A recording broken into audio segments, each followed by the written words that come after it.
City Club forums is provided by the Nordson Corporation Foundation.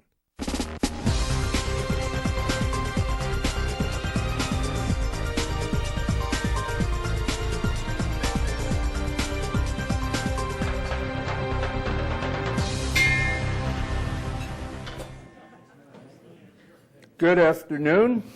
Welcome to the City Club of Cleveland. I'm Len Calabrese, a past president of the Board of Trustees. A little over 1 month ago, 12 persons were shot and killed, and 58 more were wounded by a lone gunman in a movie theater in Aurora, Colorado, a suburb of Denver and just 20 miles from Columbine High School, where 13 were murdered and 24 injured in 1999. Not quite a month ago, 6 months ago rather, 3 students were killed and several seriously wounded by a fellow student in the cafeteria at Chardon High School, just about 36 miles east of here. And this morning there was a fatal shooting in New York City near the Empire State Building. Last night in Chicago, there were 19 shootings. Guns and violence have a long and contested history in our society. The mayor of New York City, Michael R. Bloomberg, said shortly after the Aurora movie theater shootings that, quote, maybe it's time that the 2 people who want to be president of the United States stand up and tell us what they're going to do about it, because this is obviously a problem across the country, unquote. Brian P. Rothenberg, one of our City Club speakers today, is Executive Director of ProgressOhio, which he founded in 2006 and which is a partner of Mayors Against Illegal Guns since 2008. Michael Weinman is an Air Force veteran who was shot in the line of duty as a police officer in Columbus, Ohio, and he is the Government Affairs Director for the Fraternal Order of Police. They are just the latest in a number of City Club speakers who have addressed gun control from differing perspectives, including Wayne LaPierre of the NRA, who was here in 2010. ProgressOhio and the FOP have worked with and are working with community organizations, churches, and police groups to advocate for enforcement of gun laws, including required background checks on gun sales and closing loopholes in gun purchases, as well as other legislation. Please join me in welcoming to our City Club podium Brian Rothenberg and Michael Weinman.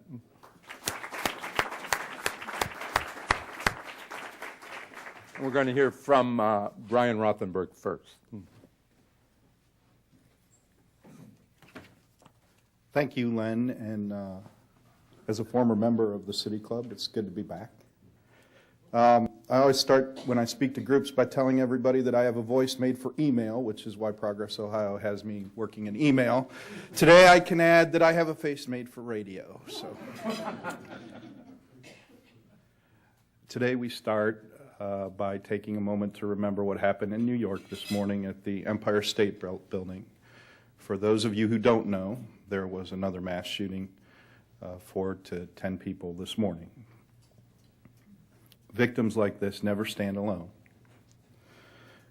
When a victim faces what they face it in the image of our own decisions. It is, in fact, our neighbor that is victimized and our neighborhood safety impacted by our laws, by our environment, by our policy and public choices that lead to the vortex of that moment in their life when they have a fateful moment. It's really easy to look with detached apathy at what happened in New York or Chardon or Colorado. But we don't really look for the answers within ourselves because they're so far away. And the fact is, what makes the City Club unique, the citadel of free speech, is that it's a kind of book of words where you can address these problems of the day and look internally. And for me, actually, this institution is what Cleveland is about. Because I'd be remiss if I didn't say that Cleveland isn't the land where all 4 generations of my family, some of whom are here today, found freedom for generations after generations, which they didn't find in other lands. So it's in the character of this institution in this city to talk about frank and honest debate in a very real sense. Today, at the confluence of this great river, we find our souls looking through the target of a barrel, the very barrel faced by those victims of unjust violence in New York and Colorado and here in Northeast Ohio. And we seek justice for the living, and we can't flinch in the face of what is a bully atmosphere. It was, in fact, and we have to take a minute to remember, before this famous bell, that some of the most historic words of this institution were ever spoken in the voice of Senator Robert Kennedy a day after Dr. King died, and 6 weeks before history again claimed a martyr to the horror of gun violence when he spoke about gun violence here. And among the phrases that he put into the City Club's book of words were that we seemingly tolerate a rising level of violence that ignores our common humanity and our claims to civilization alike. We make it easy for men of all shades of sanity to acquire weapons and ammunition that they simply desire. And at one point he said, only a cleaning of our whole society can remove this sickness from our soul. And standing in the very same place that Robert Kennedy stood today, it's unfortunate that we can report that our nation's streets are stained with the blood of over 1 million Americans who have been killed by gun violence since 1968. Our nation and our city weep with the ripe blood of the senator's warnings each and every day, including yesterday, where 19 in Chicago died, on top of what happened in New York.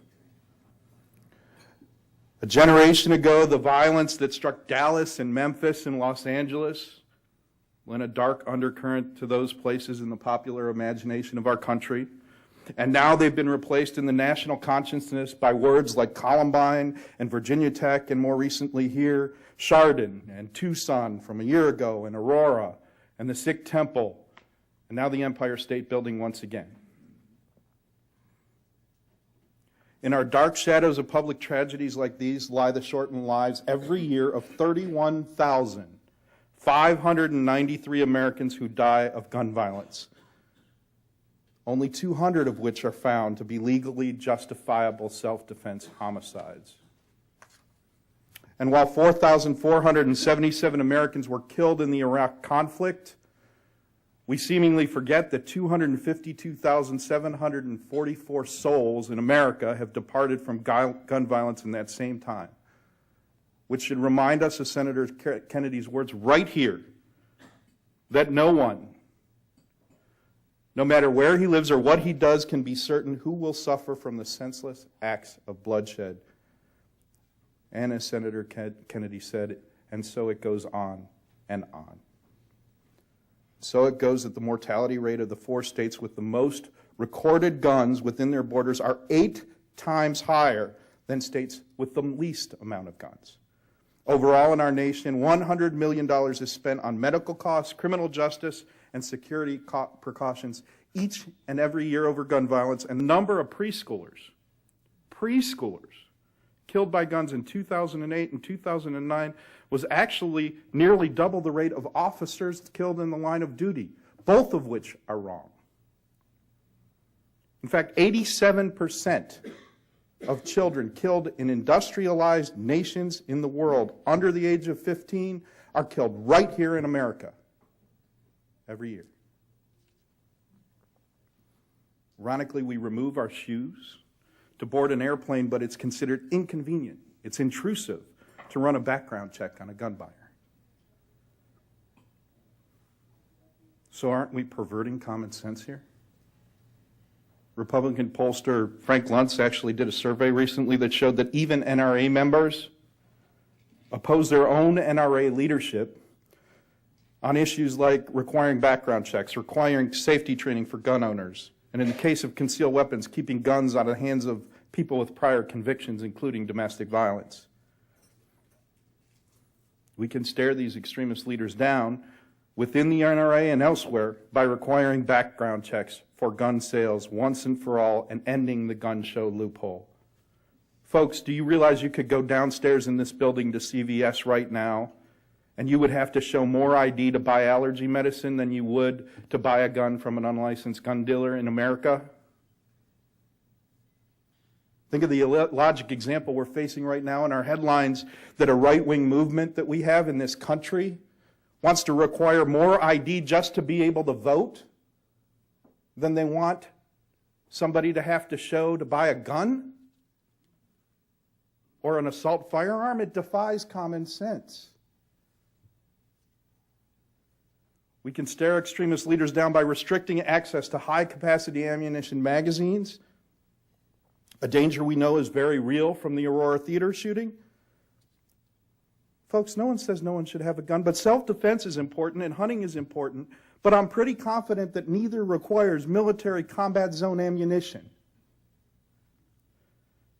We can stare extremists down by reinstating the assault weapons ban that expired in 2004 and by reinstating the right of Ohio mayors to run their cities through home rule rights and dealing with gun issues.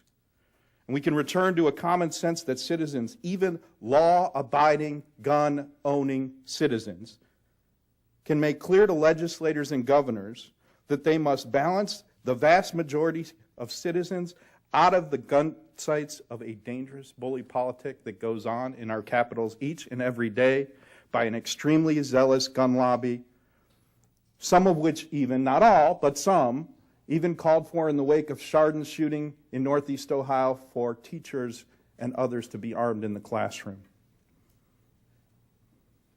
In the face of all these polls overwhelmingly rejecting our extreme gun laws, are common sense and human decency lost on legislators when they vote and when they enact what are essentially lawless laws? We should ask ourselves, how is it that Governor Kasich, who supported the assault weapons ban in the 1990s, can suddenly sign into law extreme legislation allowing guns in bars and loaded magazines in cars? The reality is, in our day, that there is a McCarthy-like bully mentality that pervades our halls of government and silences those that rightfully believe in common sense law. McCarthy tactics are alive and well in bully politics. Take, for instance, Ohio State Representative Mark Oakey, who was at one time endorsed by the Buckeye Firearms Association. But you know what? Gun owner that he is, he dared to think that guns in bars went too far, like almost 80% of all NRA members. And this is what he got. He got a threatening letter telling him that if he opposes them, they oppose him, and sending a threatening ad that he brought up on the House floor. There is a bully pulpit of campaign money and extreme advocacy that scares politicians to cowardice, a fear that common sense gun controls are opposed to American values and somehow opposed to safety,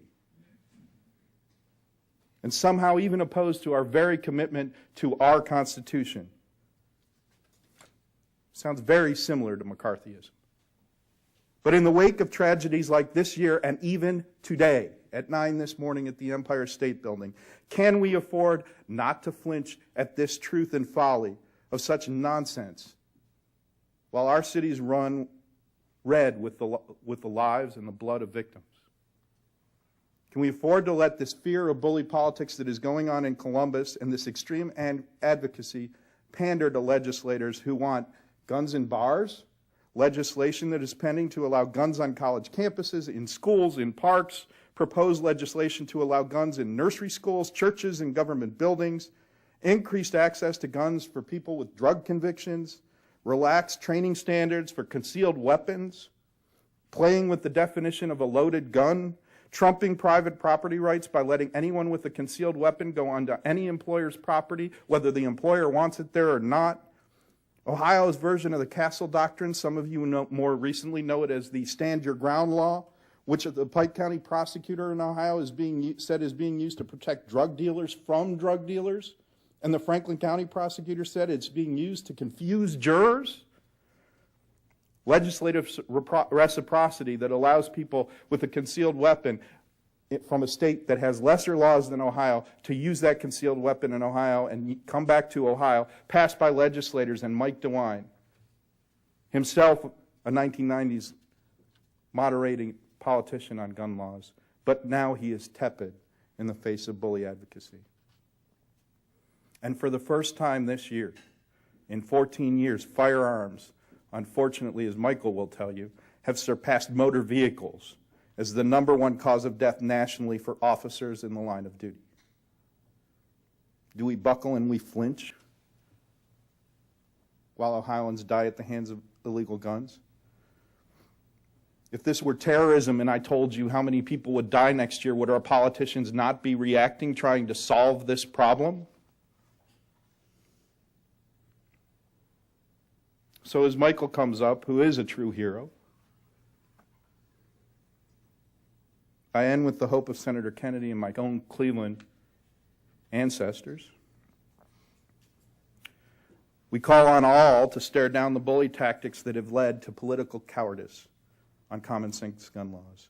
We call on the day when the price of a political office will not be written in the senseless blood of a gun lobby leadership gone too far.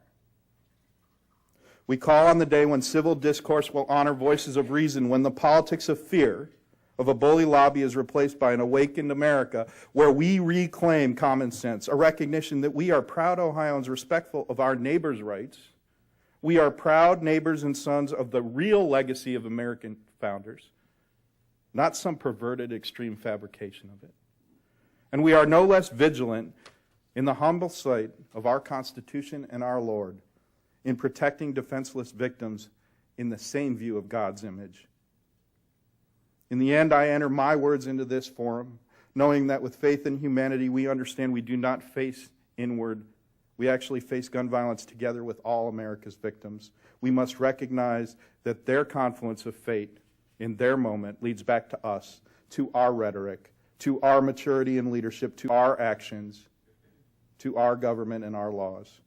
It's within each of us to change the bully lobbying that is insipid in our capitals, and we can look no farther than the chorus of our own voices to drown out that fear of a bully rush to judgment. But we do that together as one.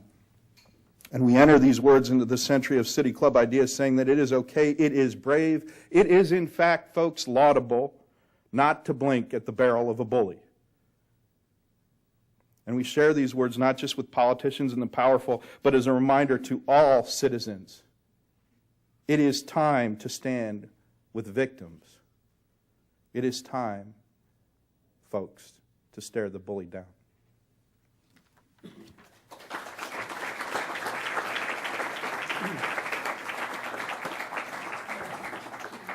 Now we're going to hear from Michael Weinman.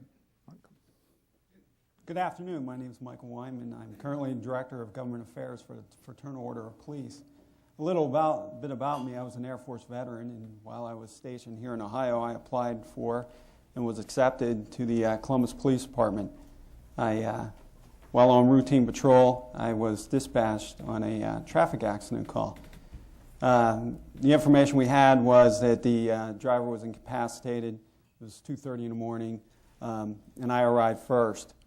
When I did arrive, I saw a gentleman walking away from the car, looked over and saw no one else in the car, so assumed that it was he that was the driver of the car.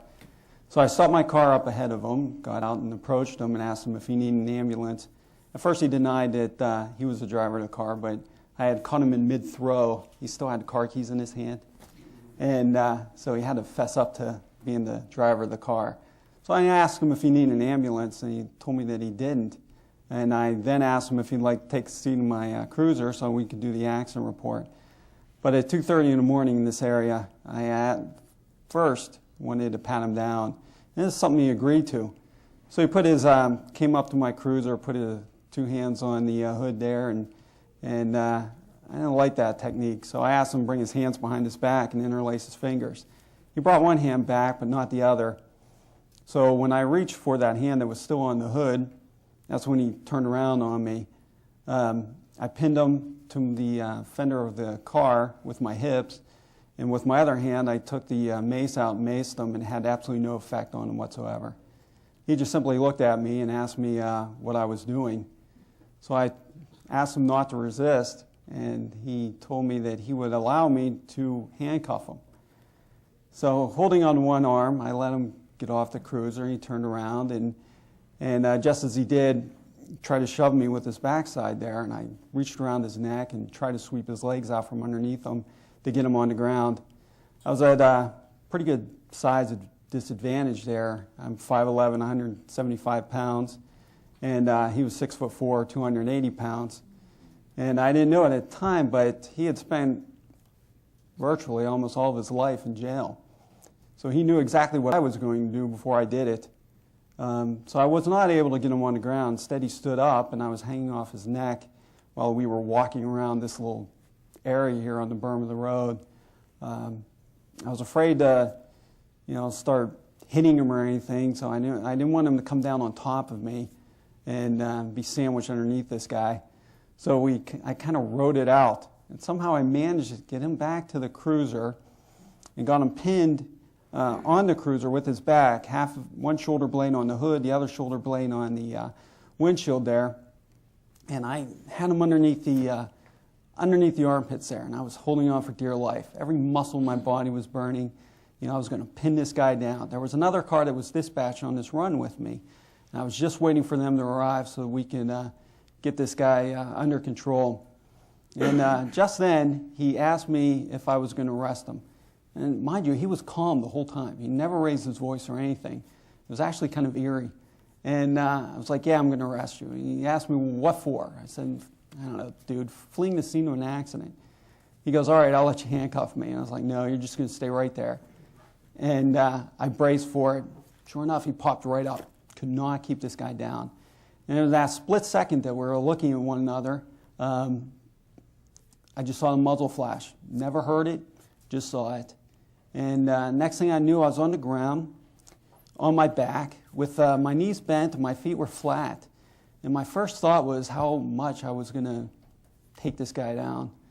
And so I tried to get back up, and nothing happened. I tried to get back up again. His eyes got as big as saucers, and he started moving towards me. And I realized I didn't have any control over this arm either. The first round had hit me in the torso. The second round went through my brachial plexus, right here underneath the collarbone, and which rendered this arm useless. I couldn't use it. So my gun's on my right side, and here I have just my left hand left to use. And he starts walking towards me with the gun out, saying different things to me, not very polite things. And so I actually batted the gun a couple of times with my left hand, and finally he just placed the gun to my forehead, said a couple of expletives, and pulled the trigger. It didn't go off. And just about that time, there was a ruckus. I could hear it behind me. He looked up, looked down at me, and I was thinking he was going to try to take my gun and how I was going to fight for this gun with only one working arm. But then suddenly he just turned around and started running down the street. He must have realized he wasn't going to get very far. And he doubled back and started coming back towards me, and all the while he was pointing this gun, pulling the trigger, and nothing was happening. He jumps in my cruiser and takes off. And just about that time is when Sally McCall, who was probably still is, a corrections officer for the state, came running up and asked me if I knew who she was. I had no idea who she was. And a fire truck had driven right past us, going with lights and sirens. So realizing I was lying in this ditch and hardly anyone could probably see me, I sent her out to the edge of the road to flag anyone down. And she got there, and one of the medics, Columbus medics, showed up and came over and started working on me right away. It was kind of remarkable. I didn't feel any pain until I got in that ambulance, and they started taking me to the emergency room, and I swear to God, we must have hit every pothole and every railroad track along the way, and that was painful. And we got to the ER and things, and they started to work on me. On my way there, I heard the radio traffic and things like that, and what happened was he actually went around the block, and the car that was dispatched on this run with me actually passed him, did a U-turn and started to pursue him. They still didn't know what happened. She she still didn't know what had happened to me yet, but realized it wasn't me driving that car, and pursued him. He tried to make a couple of turns, wasn't able to do the last turn. He went into a yard and hit a tree, and then started running away. She tried to hit him with the cruiser, couldn't. Bailed out of the car, chased after him. He jumped the fence, and a dog came out and started attacking him. And she wasn't sure whether or not she should shoot the dog and him, or... And while she was debating that, he turned around and ran to the front of the house and leaped over another fence there. And there was a SWAT officer and a 2 precinct officer there. They tackled him. And ultimately it took 8 police officers to get handcuffs on this guy and get him in the back of our our prisoner transport vehicle. And according to his lawyer, several canisters of mace as well. And they were able to get him in the back of the PTV there and get him down to police headquarters. Unfortunately, he was never tested for, never had urinalysis done or any type of blood testing done. So we were never sure what, if anything, he had in the system. I got worked on, got it there at Grant Hospital, and yeah, it's kind of odd. If you've ever, hopefully you're never in this situation, but they never want to tell you that you're paralyzed. And they never want to tell you that you're going to get better either. So you're kind of like in this limbo, you're not quite sure. There was some suggestion that the spinal cord might just be bruised and I might have a chance of recovery and things like that. So you hear all of these different things. But I was in Grant Hospital and went over to Dodd Hall over to OSU to teach me how to use a wheelchair and things like that. And every day, the new reality that you may be confined to this wheelchair, for the rest of your life just keeps coming. Every day you realize you're getting further and further away from that date of injury. And finally you have to just accept the fact that this is going to be permanent. And I had just gotten married on November 7th. So my wife and I had been married probably 5-6 weeks. And so it was a trying time for her as well. In my role as a Director of Government Affairs for Fraternal Order Police, I've gotten to testify against a lot of these gun bills. We testified last year against the guns and bars. We believe, and we still believe, that alcohol and guns do not mix. In this law, there's quite a few loopholes. One of which is quite striking, that you could be intoxicated going into the bar carrying a firearm, as long as you don't consume alcohol in that bar while carrying a firearm. So, those are one of the things we try to fight, and we're unsuccessful in doing.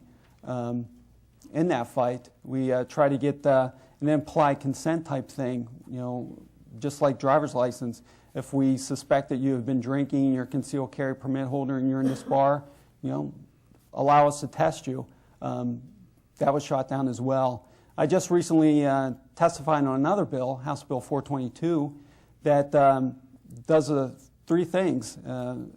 It makes it so that Ohio would automatically have to accept a concealed carry permit from any state that accepts an Ohio concealed carry permit. Indiana is an example of where a concealed carry permit from Ohio is accepted, but we don't accept an Indiana permit because Indiana has no training requirement.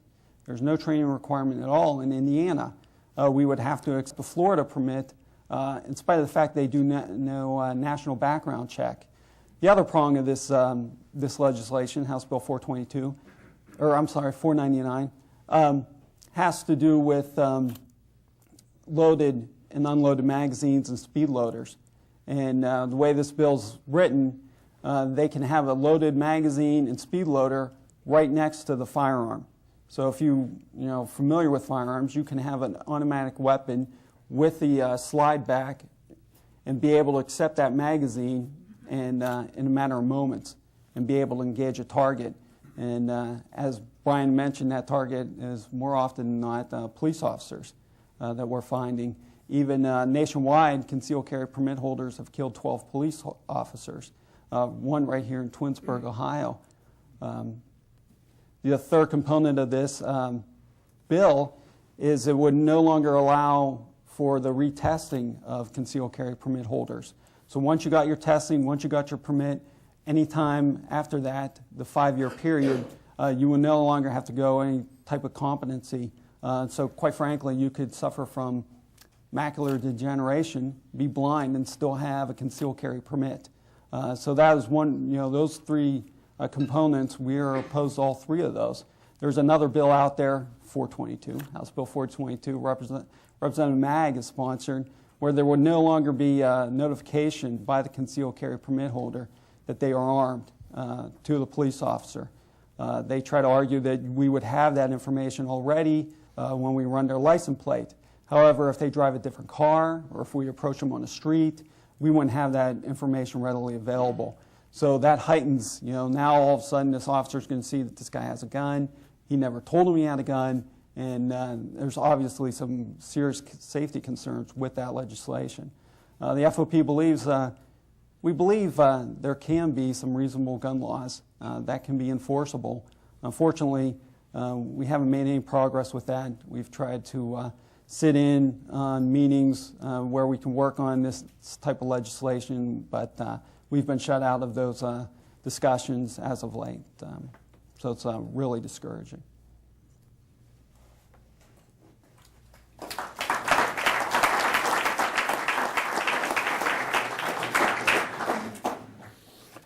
Today at the City Club of Cleveland, we're listening to a Friday forum discussing gun violence and gun control with Brian Rothenberg, Executive Director of ProgressOhio, and Michael Weinman, Director of Governmental Affairs for the Fraternal Order of Police of Ohio.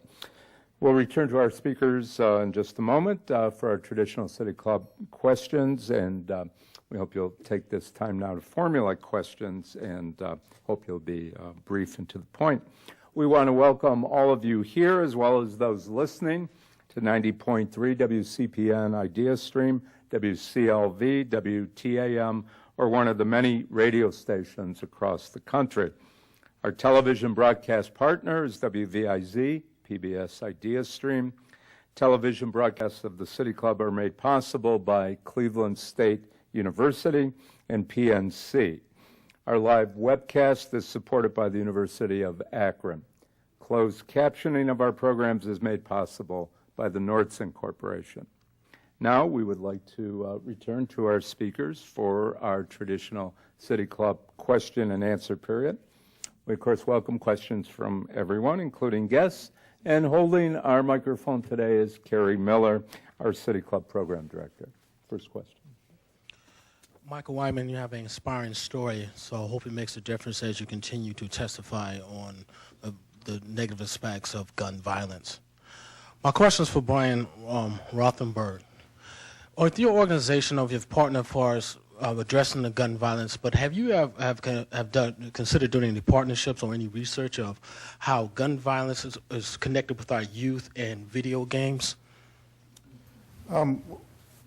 We have not, but what I can tell you is that clearly the combination of having guns readily available as they are, the more that the laws weaken, and the more that video games and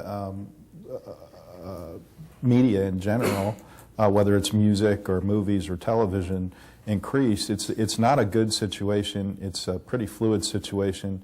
And, it's too early to know. Obviously, there was some mental imbalance in what happened in Aurora, Colorado, but it's too early to know exactly what was going through his mind. But obviously, the combination of the movie that he was going to and how he dressed and how he acted that day, clearly there could be or might be some connection with, whatever his mental instability was when he was out there, the killer out in Colorado. So there are studies that have gone on.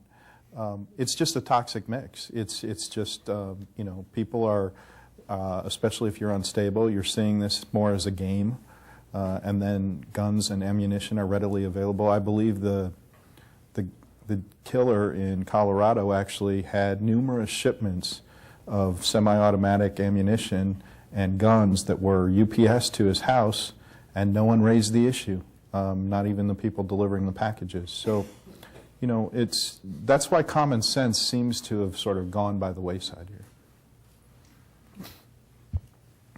This question is for Mr. Weinman. You had mentioned briefly that you had been attempting to sit in and listen on discussions regarding gun regulation, and that you had been barred from sitting in on those discussions, hearing what was being said. Can you elaborate a little bit on who was discussing and who kept you out and on what basis, and how we might crack that open? In the past, when concealed carry first came about, the FOP was invited to the interested party meetings, and we tried to sit down, and we did have a seat at the table and tried to discuss these things, different issues, close these different loopholes and things. As time has progressed, we haven't been invited to those interested party meetings. So while we obviously can attend the hearings at the State House and things like that, we're no longer been invited to these interested party meetings and asked if there's any type of amendments or any changes we'd like to see to these bills.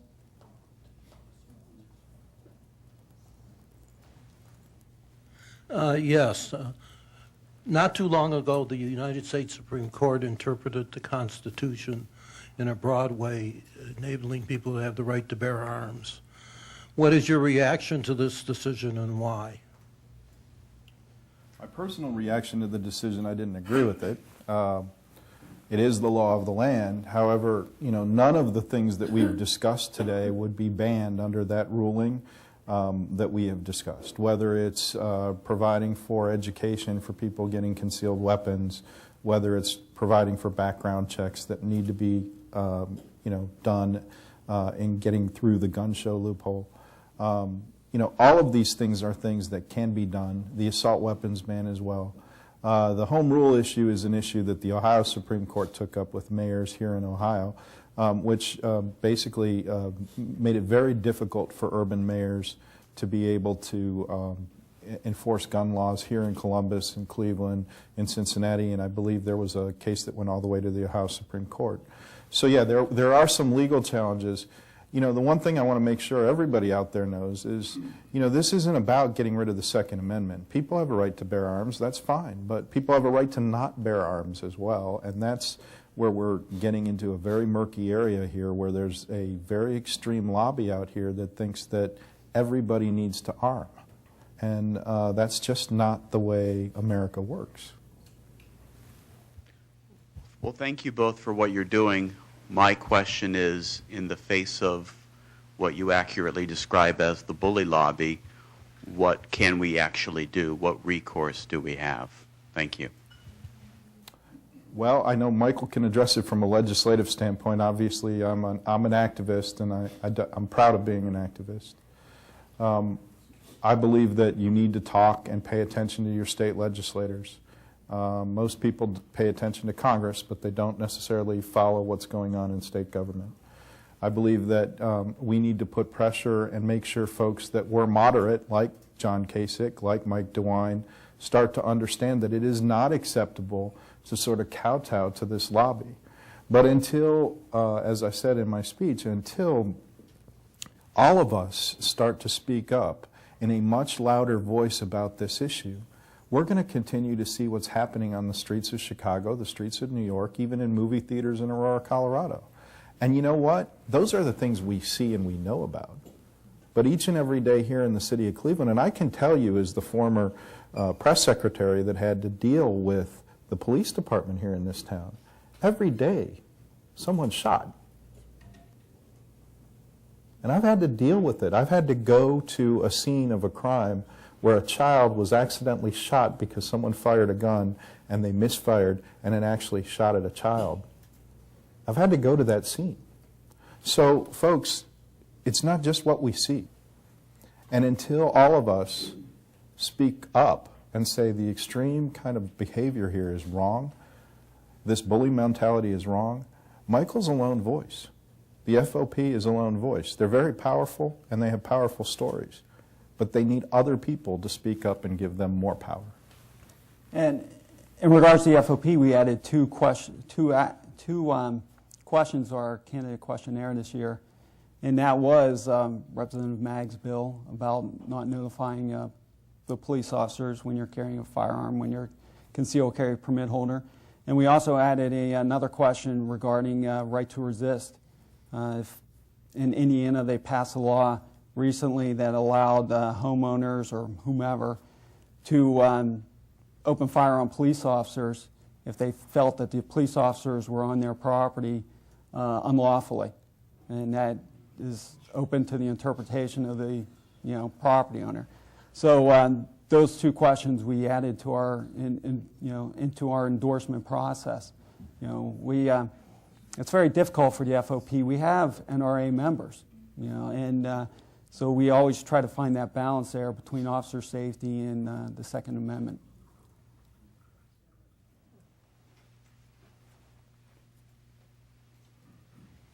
Thank you for being here today. I want to relate briefly that I once worked in a small office building, and we had a board member with a hot temper who carried. And it was a very difficult situation and frightening situation to be in that there. I wanted to ask if you could elaborate on public opinion, either here in Ohio or across the country, as we hear these various stories of tragedies that take place. Does that affect public opinion? For how long? And how strong is it? I can start it. I mean, the Luntz poll, which was recently done, actually shows that on most of these issues of moderation, background checks, concealed weapon, protections, all of those things, the actual Luntz poll shows that between 75 and 80% of NRA members approve of it. So I mean, folks, this is not like, the leadership of these organizations are actually representing the views of their own members when they push for such extreme legislation. Now, having said that, there are some scary statistics too. For instance, in Colorado, the week after the shooting, gun sales were up 40%. So, those things happen as well just because of people's natural reaction to what's going on. Now, folks, the logic of this doesn't make sense to me. I think people are viscerally reacting to the shooting, but it's not like you're going to want to carry your pistol with you with your kids to the movie theater after that happened. And if everybody in the movie theater had a gun, I'm not sure that would be the best thing for everybody in that movie theater. I think I'd want to know about it before I went to that theater. I might choose TiVo or something else at home.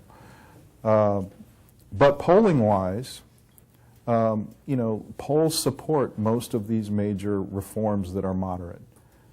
And that's why you have to ask yourself, why are the politicians, including ones that were moderate on gun laws in the 1990s, why suddenly are they just blindly signing up for laws like guns and bars? The guns and bars thing, I think all the Ohio polls showed in the 80% range or close 75 to 80% range, people intuitively know that alcohol and guns don't mix. But yet it passed.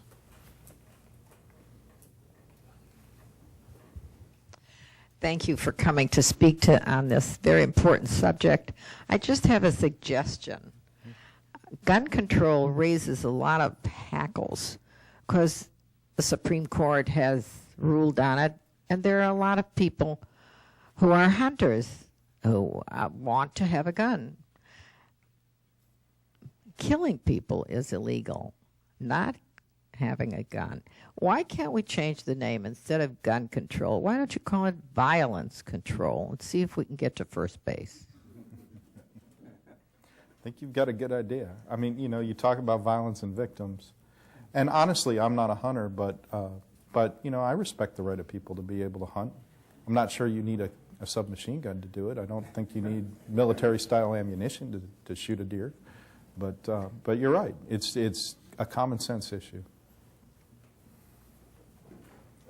Hi, I might be naive in this question, but I hear often the gun show loophole, and I'm not really sure what that means. I mean, can you literally go to a gun show and just walk up to a table and buy a gun? And is there? I mean, do these shows go from state to state? And I just don't understand what the. I mean, Michael can describe it from the police viewpoint, but I've actually done some work in press conferences, and Mayors Against Illegal Guns actually did a video of this. But the loophole is, as bizarre as this is, if you're a licensed gun dealer in a gun show, depending on what kind of gun it is and whether you're from in-state, you can't sell to out-of-state folks, you're required to or should be doing background checks. But if you're an unlicensed dealer, you do not have to do a background check at all. So honestly, if you go to a gun show, and I know this sounds for people that aren't gun owners, it's very different, but you have them here in Cuyahoga County. I did a press conference, I think, about a year ago here in Cuyahoga County. And you go to the gun show, and you're in the parking lot, and most of the cameras and the journalists actually like to take pictures of the people selling machine guns and things out of their trunk. As ironic as it is, that's the legal action. That's the gun show loophole. They can sell it because they're unlicensed out of their trunk. The people inside are supposed to be doing background checks. So, it's just simply requiring some kind of background check before people can buy these guns. And it is kind of appalling even to the sort of news media when they're taking pictures of people selling these guns out of their trunks. If you haven't been to a gun show, you should go to a gun show and watch that happen. And quite frankly, it depends on who's putting on the gun show as well, because some of them will let folks just buy tables and just sell, unlicensed folks in the hall or wherever it is, set up a table and start selling firearms. So you could literally go down the aisleways and say, are you licensed? If they are, they just move on to the unlicensed folks and then buy their firearms there. Hello. During this discussion today, I've been tweeting quotes out to Twitter, and one of our followers had a question. They want to know, what do you see are some of the first steps that can be made to reduce gun violence? I think some of the first steps to reduce gun violence are really to end this gun show loophole and to have some common sense reform on the concealed weapons piece. And quite frankly, it's time to reinstate the assault weapons ban. We had it for 10 years. It was actually helping. And when it expired in 2004, that was a problem. But those are where I would start. And most importantly, the best thing that people can do is start paying attention to what's going on in Columbus and going to groups like ProgressOhio, not to be blatant, or going to other groups that you like, and actually get involved in talking to legislators that are just being unrealistic and defying common sense on the issue.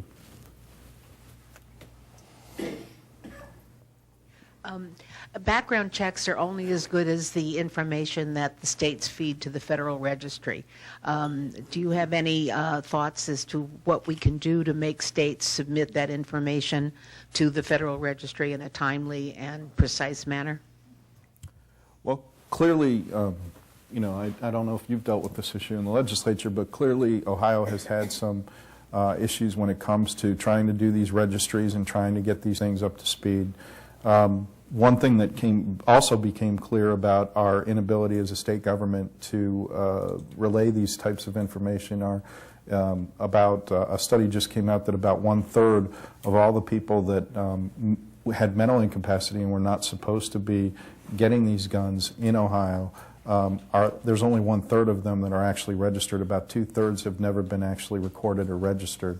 So, these are the things that it just takes one person to be able to get that gun into the wrong hands, like what happened in Colorado, and you have a disaster. So, we find ways in government to report things in a very accurate manner when we want to, and it's part of this bully atmosphere in Columbus to resist the ability to get that done.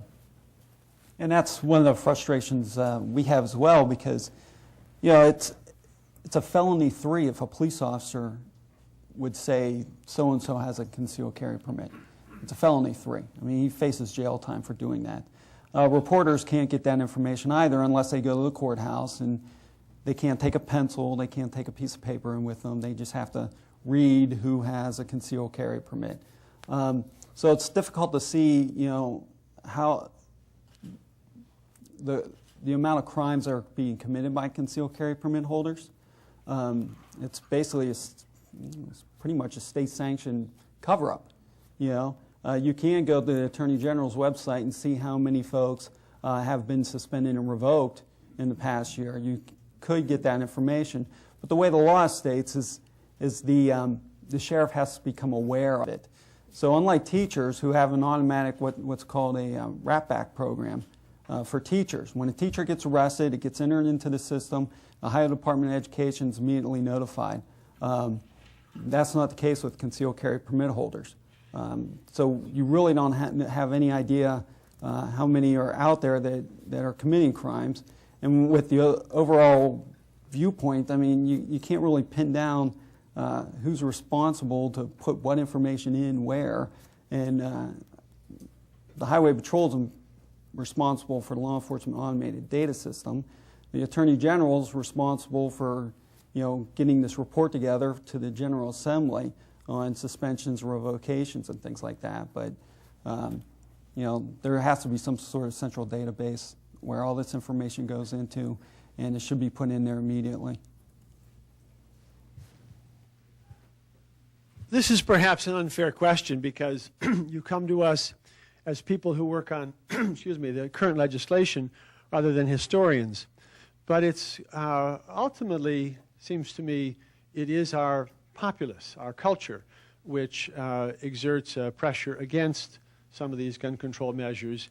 I am interested in your citing statistics that the percentage in support of some of these regulations is fairly high, because my sense is voting characteristics to elect people to legislatures and to Congress does lean pretty heavily against gun control.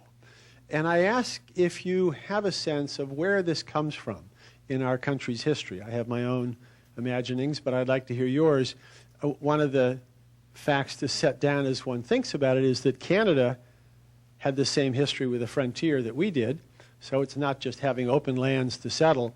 And I wonder what you think it is about the American experience which has given us this strange resistance to controlling firearms. So, one thing that's interesting about the Old West is you weren't supposed to have a gun in a saloon, but you can have a gun in bars in Ohio. It's an interesting question. The fact of the matter is that I believe that what's really happening, what's really sort of loading into this tepidness on the part of our politicians or weakness is that we are actually growing differently in terms of how we elect people. I mean, we have these voter files and these vast technologies to be able to reach people. And so it's coming down to a very select kind of demographic of person that is undecided in an election. And so everybody's afraid to shake things up. So, like in Ohio, southeast Ohio, where there's a lot of hunting, is a very important area. Now, that doesn't mean the people of southeast Ohio, they want their hunting rights and their Second Amendment rights. Doesn't mean that they, that they're not worried about things like a background check or things that happen in Colorado and other places. There's also a difference in the way that they live. It's very rural there. I went to college down in Marietta. It's a different atmosphere there. It's less populated as opposed to the problems you have as a city. So, part of it is, big city mayors are not able to have laws that make more sense in terms of gun control than maybe some of those more rural areas. But honestly, I really do believe that what's happening in Ohio, at least, this rush for sort of this extreme legislation has to do with this kind of, pandering to this swing vote kind of thing. And it is the one issue in Ohio that, just like you identified, I'm puzzled by because the polling does not support the politicians' actions on this. They're just afraid. They're afraid of this. They're just afraid of this. I've been reading recently that a large number of shootings and killings are attributable to gang violence. Do you have any statistics on Ohio gang violence, and do you know where the gangs are getting their guns? I don't have any specific data on the gangs. That's it's an interesting subject. A lot of the gang members, it's a lot of turf battles and things like that. So they're killing one another, and unfortunately, other people get in the crossfire of these gang wars and things like that. I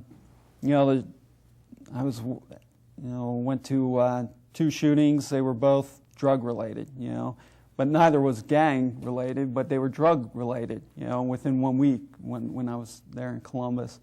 So drugs and criminal activity have a lot to do with it. Gangs, I hate to paint this broad brush that says, all gun violence is gang violence, because that's just simply not true.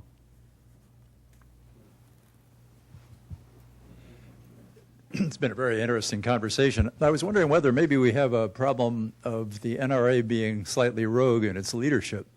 If 70% or 80% favor some of the more moderate gun control measures.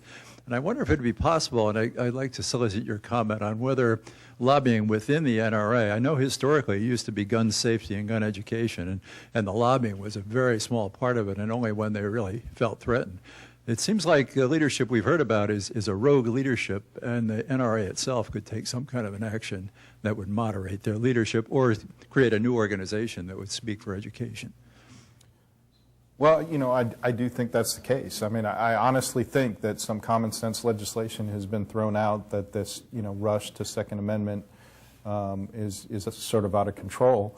And I think the only way that happens is if either NRA members start reacting to it, or if the general population starts to recognize that all these mass killings that are continuing to happen are taking their toll, and we as a voice, it's only going to be, the only way things like this happen, a bully lobby, and I use McCarthy, it's ironic because I know Robert Kennedy worked for McCarthy, but I use the McCarthy kind of issue because that's similar to what it is. It's going to take the American conscience and people rising up to all of these activities like Chardon, like Aurora, like what happened at the Sikh temple. And until we do that, politicians are still going to be tepid. They're just going to be tepid.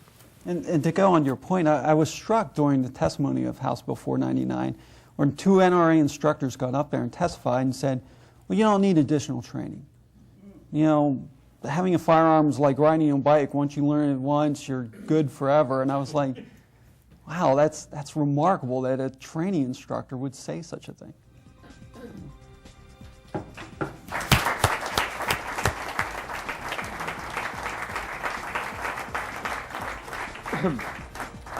Today at the City Club of Cleveland, we've been listening to a Friday forum featuring panel discussion on gun violence and gun control.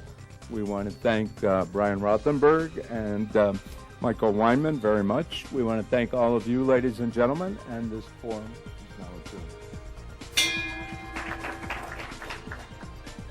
For information on upcoming speakers or for podcasts of the City Club, go to cityclub.org. PNC is proud to support the presentation of this City Club of Cleveland Friday Forum on WVIZ PBS. Additional support comes from Cleveland State University. Support for closed caption transcripts of City Club forums is provided by the Nordson Corporation Foundation.